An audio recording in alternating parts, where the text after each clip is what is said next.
আমি কখনো ভাবিনি এত অল্প বয়সে আমি ঠিক হয়েছিলাম, কিন্তু কিছু মানুষের ব্যবহারে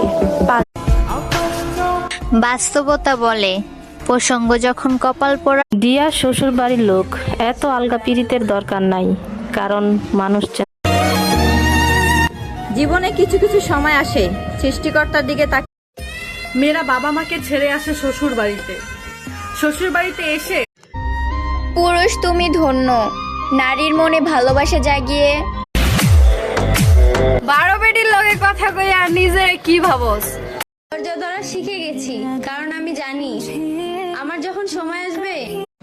হে আল্লাহ, তুমি আমার স্বামীকে সব সময় সুস্থ। সত্যি শাশুড়ি কখনো মা হতে পারে না, তার কারণ হলো শাশুড়ি বলে আমার মূল্য আমার স্বামীও বুঝবে, তবে